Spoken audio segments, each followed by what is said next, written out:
Get the treats. We're in Shanghai, China. I got the McSweeney's hot and sweet.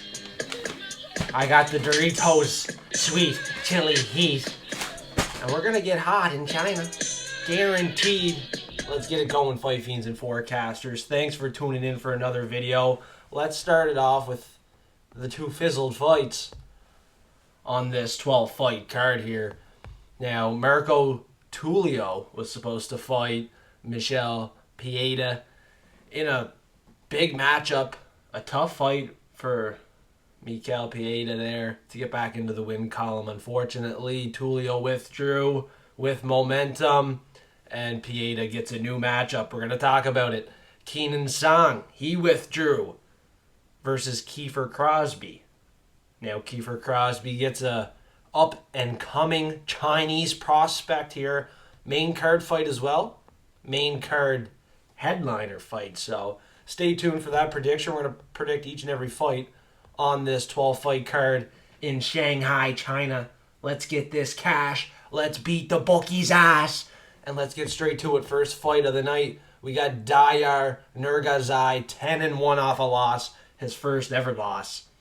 And he gets handed a fighter off his first ever loss as well. But it was up at heavyweight. His name is very hard to pronounce. I'm going to say Uran. We're going to say Uran. Not even going to try to pronounce his last name. He's 9-1 from Kyrgyzstan. Same place as Valentina Shevchenko and Michel Oralbai. But unfortunately, this guy has fought some pretty low-level competition. Looking at Tapology here, you don't have to look back too far. His last win was versus a guy 9-2 at LFA by submission. But you look back like 2 years, he fought a guy 5-4, beat him by a decision. 13-3 split decision 3 years ago. Knocked out a guy 13-6. Diyar Nurgozhay, he fought on Eagle FC, beat a guy 19-14 by a decision. Knocked out a guy 23-12. Both guys have not fought very good competition. Both guys have power on the feet. On the ground, we've seen Diyar in his last fight struggle. He got submitted round 2 via Kimura versus a Brazilian. I don't think Uran can get the fight to the ground and find that submission in this fight. I got plus money on Diyar Nurgozhay as an underdog. He might be my most confident underdog this week on the card. He lacks the reach advantage, lacks the height advantage, but he is 3 years younger off Dana White Contender Series. I think he can get this one done. The level of competition on Dana White's Contender Series isn't that impressive either. He knocked out a guy 8-2. And yeah, first fight of the night, give me the underdog. I mean, it's a close fight. Both guys have not fought very good competition. Odds are pretty wide here. They started to close in here. I think the bookies respect the money coming in on the underdog. I'm going to pick the underdog, Nurgozhay, in this fight. Let's go Kazakhstan, first fight of the night. Now, respect to the fighter, Uran, but it's the 29th event of the year.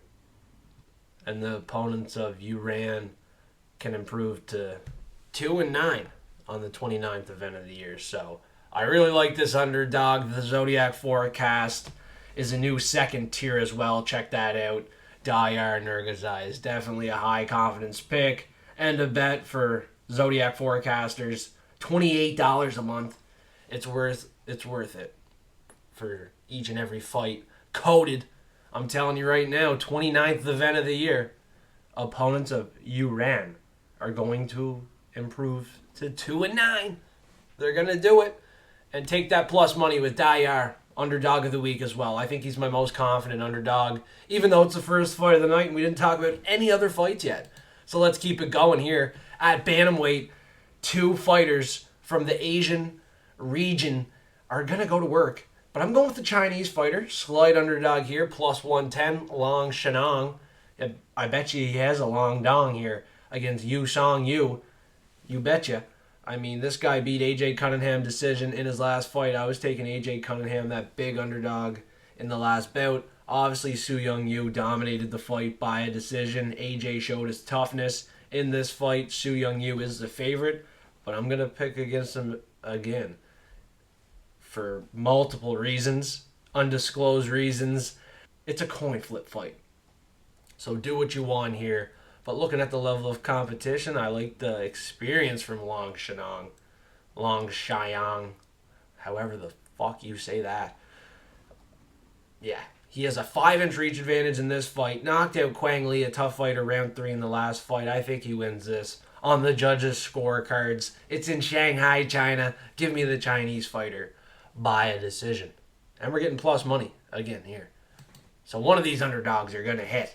So let's crack one, pour one, have some fun. We're in Shanghai, talking about the third fight of the night. Probably the biggest favorite on the card. So we got to beware. Every time you see a huge favorite, it's caution to the wind. These big favorites don't always get it done. Now, can Westin Wilson weather the storm? Maybe make it happen round 1 by a submission? Submission for Westin Wilson is the one and only path to victory. Now, obviously, he got a submission in his last fight. He has a lot of experience, but Yiza is very good, and he has fought the better competition, in my opinion. I might be smoking the Za, but he has fought guys really not that great. 10-5 decision win, 31-11 submission win. Submitted a guy 12-5. He has a lot of submission wins. So does Westin Wilson. Someone's getting submitted.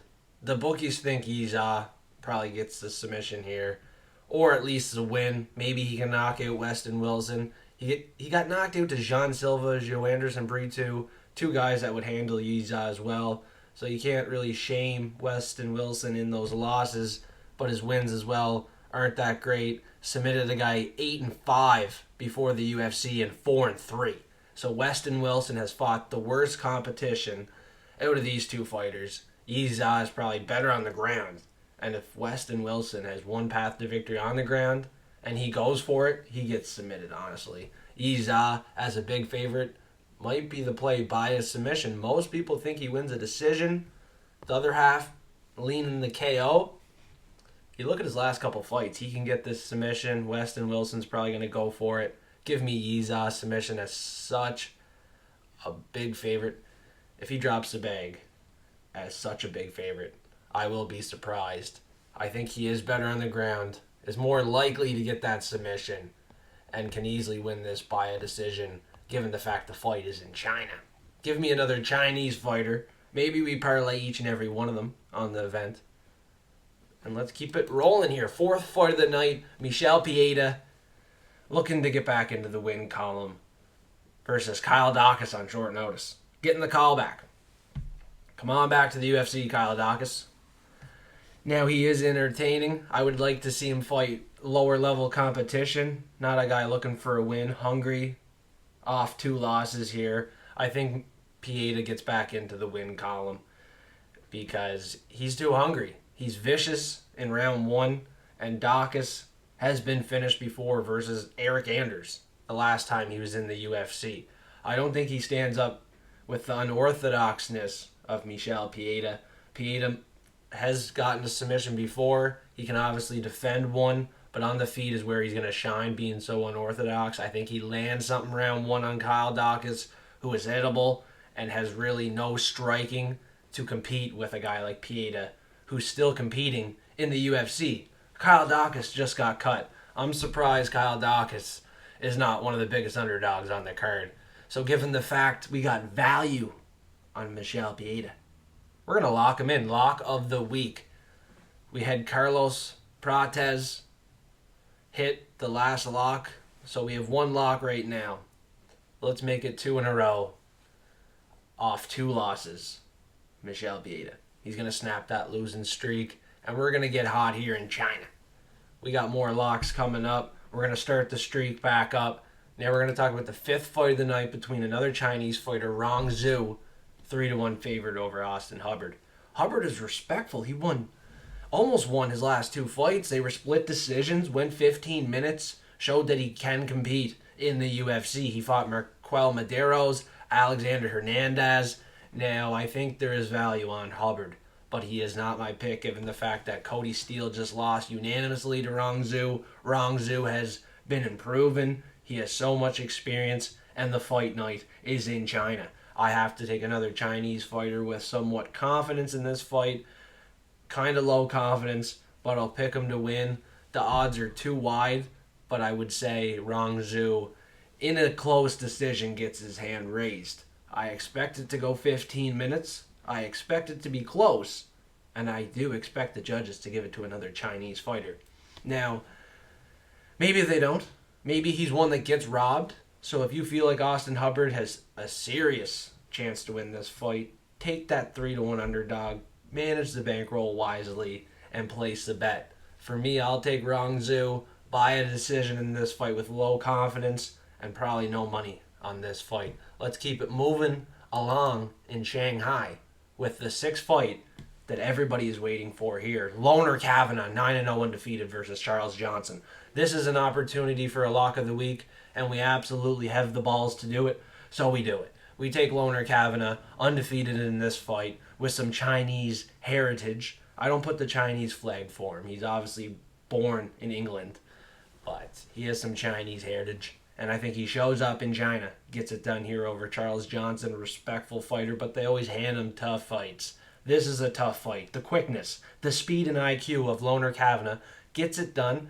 He probably doesn't get a finish. He's been winning decisions, but this is a step up at the right time. Maybe he does find a finish. That's why we attack the money line on Loner Kavanagh in a parlay. One of the most confident picks for me. He lacks a height advantage, but he's so fast, in and out of range, and he has a much better IQ in this fight to get it done. Obviously, this is what the UFC wants. If you didn't hear what Ilya Topuria said about this guy on Joe Rogan's podcast, he speaks very highly of Loner Kavanagh. So after seeing that, it's like, how can you not lock him in over Charles Johnson in this matchup? I think it's a favorable matchup for Loner Kavanagh, and he gets it done here. So we're taking Loner Kavanagh, Michel Pieta, locks of the week, and we're going to keep trucking along because Loner Kavanagh is going to show us why he is the next guy at 125. I mean, he can beat a lot of guys at this division, but he just needs to take fights at the right time, not take too big of steps up in competition, because obviously he's still 9-0, still a little green in his career. A fight over Charles Johnson by a decision is definitely doable. Maybe he gets a quick strike, lands a knockout punch, but Charles Johnson has lost 7 decisions, I think, at this point. He has not really been finished ever, if I'm not mistaken, so likely a decision win for Loner Kavanagh in this fight. Now let's keep going. 7th fight in China, Shanghai to be exact. And it's Maheshate, another Chinese fighter, underdog versus Gay Zhang. Gay Zhang, I thought he was going to be the underdog. I really did think that. He's not. We're getting plus 100 on Maheshate. Maheshate has been around longer in the promotion. He's 6 feet tall. He has the height. He has a 2-inch reach advantage, and he has fought the better competition so far in the UFC. I think he's ready to go in this fight, but hey, anything can happen. It's mixed martial arts. Gay Zhang has power on the feet, and he's going to fight tooth and nail with any fighter he gets in there with. You got to love a Gay Zhang fight. He makes it close. He doesn't quit on himself, and he's very durable. Lost his last fight by a decision. His other loss, a decision loss on Dana White's Contender Series to Quillen Salkeld. He gets outclassed, and in this fight in China, I think he gets outclassed by the Chinese man, Maheshate. He's too sharp with the striking. He won a split decision over Gabriel Benitez, but he almost beat Nicolas Mota. Not really. He lost a unanimous decision. Tough loss there. He got knocked out to Borjas, lost unanimously to Rafa Garcia, and then he knocked out Steve Garcia. Of all fighters, he knocked out Steve Garcia. So because of that fight 3 years ago, I'm still picking and having faith in Maheshate. Yes, Fiends. 3 years ago, I will look back at that fight and say, hey, I'll pick him over anyone. But he's 1 win out of his last 4. What the fuck? I mean, Plus 100, bookies don't think he's going to win. Probably a bad pick. Gage Young has 1 win out of his last 3 fights. And he beat Eric Grant after Dana White's Contender Series, who was 6-4. For the love of God, Maheshate should be able to win here. Before Dana White's Contender Series, Gage Young beat a guy 5-5 and 2-7. I gotta go Maheshate. He's fought the better competition. He's been in the UFC longer, and it's in China. The Chinaman wins in China. Give me that plus money on Maheshate. Shit. Don't shit the bed, Maheshate. Another underdog. Pretty confident in the pick here. I'm probably least confident in Long Shanong versus Su Young Yu. Because Su Young Yu already smashed me versus AJ Cunningham. He was a huge favorite there. Bookies really respected him. Although he does lack a 5-inch reach advantage. So the Chinese man, Long Shanong, is a good pick as an underdog. Another 50-50 fight. Obviously Maheshate here versus Gage Young is a 50-50 fight. But in China, in a 50-50 fight, I'm taking the China man to win here. Now let's get into the main card. Everybody crack a drink. If you don't drink, get a treat. We got the sweet chili heat, hot and sweet, McSweeney's beef jerky. So have a treat, have a drink. Let's have some fun. Fiends and forecasters are fired up this week. They're fired up. And we got a new fighter here, debuting from China. But something tells me one of these guys, as a big favorite from China, are not going to get it done. Unfortunately, this guy is 6'2". He's huge, has a 6-inch reach advantage, and he's 11 years younger than Kiefer Crosbie. I can hardly say his name. He's 11-1. He's a 5-1 favorite, one of the biggest favorites on the card, but his level of competition is not that good. You look at Kiefer Crosbie, the level of competition honestly is not that good either. I think he might be the harder hitter on the feet. He might have fought a little bit better competition, more seasoned in the UFC now off a loss or two. I think he can go out and cash in as an underdog.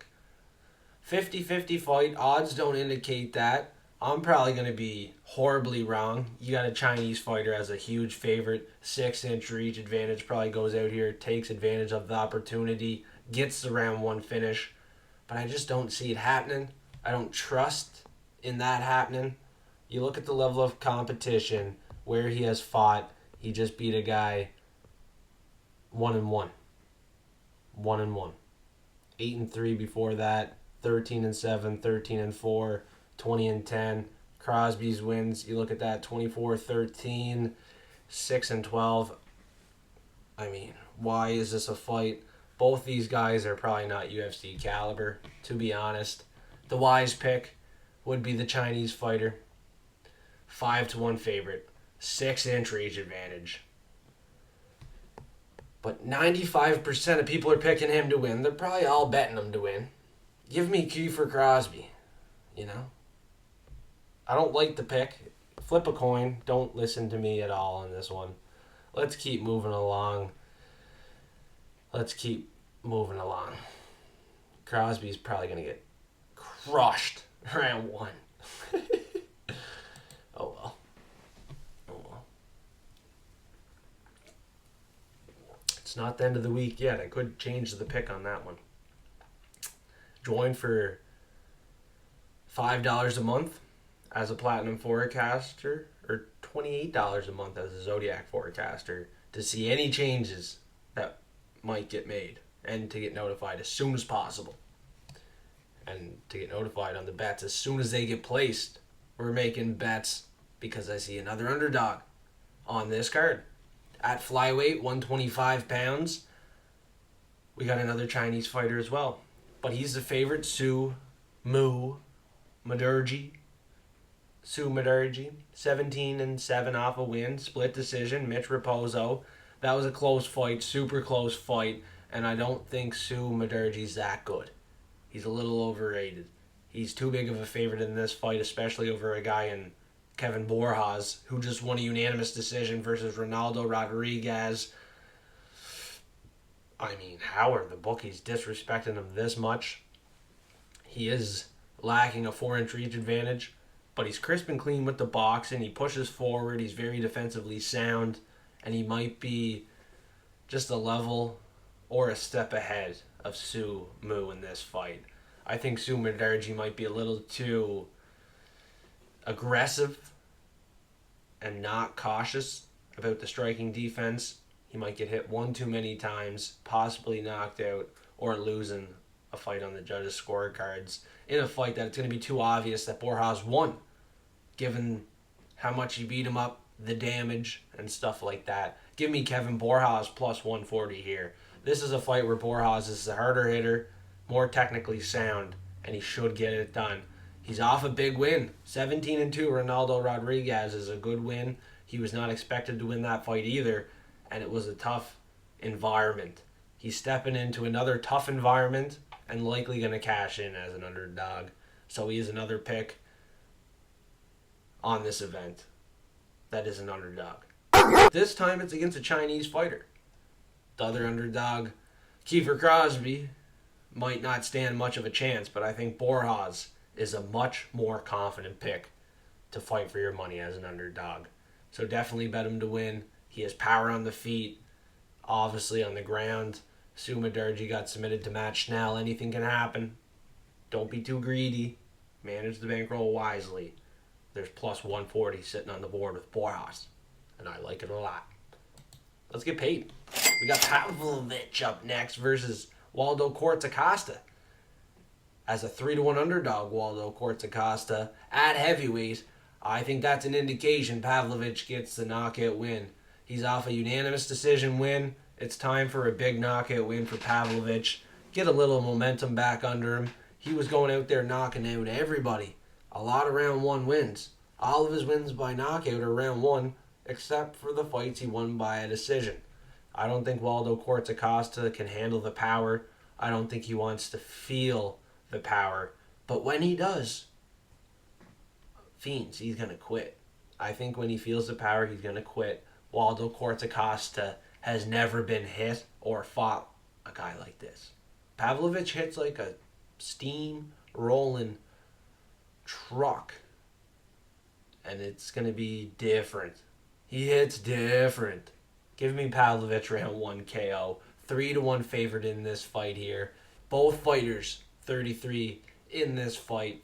So you can't say Pavlovich is too old, he's past his prime. None of that BS. Pavlovich still has it. He's in his prime. Now you look at the reach advantage in this fight.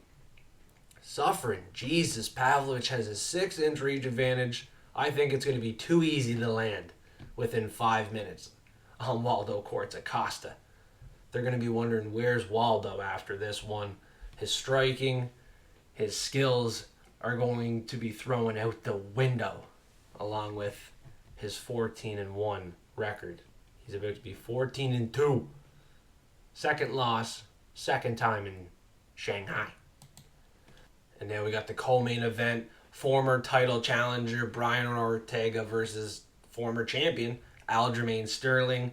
This is rightfully the co-main event. Two big names, big event in Shanghai here. And we got another 3-1 favorite. I think he cashes in again. Sterling has his experience. He has the momentum.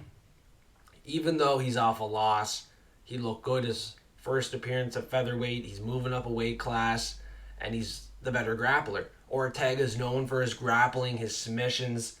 That's not going to work versus a guy like Aljamain Sterling, who will be the better grappler in this fight, probably the better wrestler, trains with Murad Walsh Willie. There's just no way. Aljamain Sterling, 36, is lacking motivation for sure. He's obviously not going to reach gold at this weight class, but he definitely can win this fight and prove he's still one of the best in the UFC. He could potentially fight for a belt at this weight class, but I don't think he's ever going to reach gold at featherweight. Not a chance. Aljo should be an easy pick here over Ortega. Ortega on the feet doesn't really offer that much.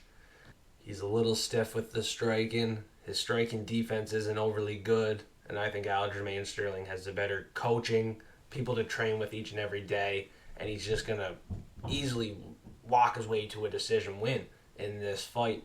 Obviously, the submission for Aljamain Sterling could look live, but honestly, Ortega, with having the submission ability, can probably stop a submission in this fight. On the feet, Aljo has no one to use the ground and pound, but TJ Dillashaw was pretty beaten up and pounded up before the fight. I don't think he's standing much of a chance in a 5-round fight over Aljo when he was the champ there. This is a fight Aljo goes out styles for 15 minutes, and we just seen a finish, maybe 2 finishes. It's time to see a nice 15-minute decision headed into the main event of the evening that ends early. This is ending early. MingYang Zhang, Johnny Walker, light heavyweight bout. These guys have power. They're big boys. And one guy has a big reach advantage. 6 inches. Johnny Walker has a 6-inch reach advantage. He has a 4-inch height advantage. He's only 5 years older. He has fought the much better competition, more experienced, even though he's lost over multiple fights by knockout. He's lost too many times by knockout, showing that his chin is just not able to hold up.